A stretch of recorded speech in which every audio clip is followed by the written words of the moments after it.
आप देख सकते हैं इस वक्त मेरे पास विंडो 11 ओपन है और विंडो 11 में जब हम अपने किसी भी सॉफ्टवेयर में किसी ऑब्जेक्ट, इमेज या वीडियो को ड्रैग करके ड्रॉप करने की कोशिश करते हैं तो हम नहीं कर पाते, हमारे पास एरर आता है। और अगर आप ये वीडियो देख रहे हैं तो डेफिनेटली आप भी विंडो 11 यूज कर रहे होंगे और ड्रैग एंड ड्रॉप का प्रॉब्लम फेस कर रहे होंगे और उसका सलूशन ढूंढने के लिए आप इस वीडियो पे आए हैं। आई एम मुबीना बारी और यहाँ मैं आपको बता दूं कि विंडो 11 में टास्क बार के जरिए ड्रैग एंड ड्रॉप का फीचर काम नहीं करता। तो आज की इस वीडियो में मैं आपको विदाउट एनी सेटिंग बिल्कुल इजी मेथड बताऊंगी जिसके जरिए आप अपने सॉफ्टवेयर में इमेजेस, ऑब्जेक्ट या वीडियोस को इजीली ड्रैग एंड ड्रॉप कर सकेंगे। तो मैं यहाँ से दिस पीसी पे क्लिक करूंगी और डाउनलोड फोल्डर पे आ जाती हूँ। यहाँ मेरे पास कुछ इमेजेस मौजूद हैं जिन्हें मैं ड्रैग एंड ड्रॉप करने की कोशिश करूंगी। तो पहले अगर मैं इस इमेज को यहाँ पे लेके आती हूँ तो आप देखें जैसे ही मैं इस इमेज को टास्क बार पे लेके आती हूँ तो बजाय इसके कि मेरे सॉफ्टवेयर मैक्सिमाइज हो और मैं इसको वहां पे ड्रॉप कर दूं, ये मुझे एरर दे रहा है। इस पे रेड कलर का सर्कल आपको नजर आ रहा होगा और अगर मैं इसको छोड़ दूं तो ड्रैग एंड ड्रॉप काम नहीं कर रहा होता। और इस वक्त मैंने यहाँ पे फोटोशॉप को ओपन करके रखा है, उसके अलावा मैंने इलस्ट्रेटर को ओपन किया है और उसके अलावा प्रीमियर प्रो को ओपन किया है, जिन पे मैं आपको ड्रैग एंड ड्रॉप करके बताऊंगी। सेम मेथड को फॉलो करते हुए आप किसी भी सॉफ्टवेयर में इजीली ड्रैग एंड ड्रॉप कर सकते हैं। तो आपकी इमेजेस किसी ड्राइव में मौजूद हैं या डेस्कटॉप पे किसी फोल्डर में मौजूद हैं, आप उसको ओपन कर लें और ओपन करने के बाद अगर आपकी विंडो फ्लोटिंग फॉर्म में है तो आप इजीली ड्रैग एंड ड्रॉप कर सकते हैं और अगर फ्लोटिंग फॉर्म में नहीं है, फुल स्क्रीन पे है, तो आप उसको फ्लोटिंग फॉर्म में ला सकते हैं। फ्लोटिंग फॉर्म में इस तरह से विंडो हमें छोटी नजर आ रही होती है। अगर मैं यहाँ पे क्लिक करूं तो ये हमें फुल स्क्रीन व्यू नजर आ रहा है हमारी विंडो का।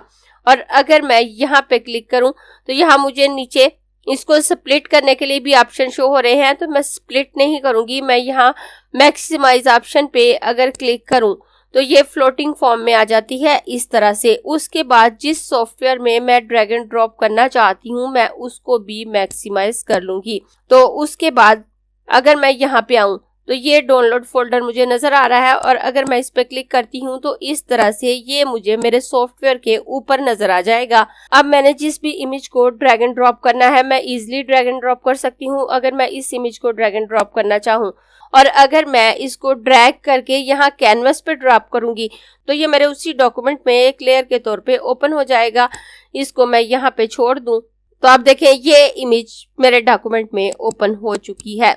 उसके बाद मैं दोबारा यहाँ पे आकर इस फोल्डर को ऊपर ले आऊंगी। ऊपर लाने के बाद अब अगर मैं यहाँ से किसी इमेज को ड्रैग करके यहाँ पे टाइटल बार पे छोड़ूंगी तो वो सेपरेट डॉक्यूमेंट के तौर पे ओपन हो जाएगी। अब मैं यहाँ से इस इमेज को ड्रैग करूंगी और यहाँ पर टाइटल बार पे लाकर छोड़ दूंगी तो आप देखें ये सेपरेट डॉक्यूमेंट में मेरे पास ओपन हुई है। इस तरह से सक्सेसफुली आप विंडो 11 में रहते हुए फोटोशॉप में ड्रैग एंड ड्रॉप कर सकते हैं। अब मैं इसको मिनिमाइज कर लूंगी। अगर आप अपने सॉफ्टवेयर को मिनिमाइज रखें और उसके बाद उस पर ड्रैग करके लेके आए तो आप ड्रैग एंड ड्रॉप का फीचर यूज नहीं कर पाएंगे विंडो 11 में। उसके बाद मैं यहाँ से इलस्ट्रेटर को मैक्सिमाइज करूंगी। मैक्सिमाइज करने के बाद मैं वापस इस फोल्डर पे क्लिक करूं तो ये फोल्डर मेरा ऊपर आ जाता है। अब यहाँ से अगर मैं किसी इमेज को ड्रैग करके यहाँ पे ड्रॉप करूं तो आप देखें ये अपने ओरिजिनल साइज में यहाँ मेरे पास ओपन हो गई है। उसके बाद अगर मैं इसको रीसाइज करना चाहूँ तो मैं यहाँ पे आकर इसकी विड्थ और हाइट को कम कर सकती हूँ।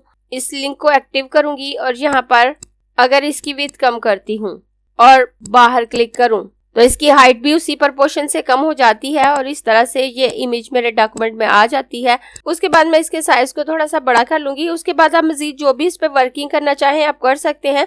इलस्ट्रेटर पे मेरा कंप्लीट कोर्स मौजूद है, अगर आप इलस्ट्रेटर को सीखना चाहते हैं तो उसे देखकर सीख सकते हैं।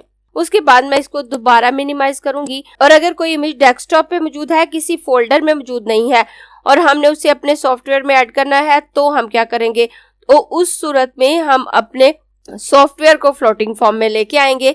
मैं यहाँ से इसको क्लोज कर देती हूँ। अब ये एप्पल की इमेज मेरे पास डेस्कटॉप पे मौजूद है।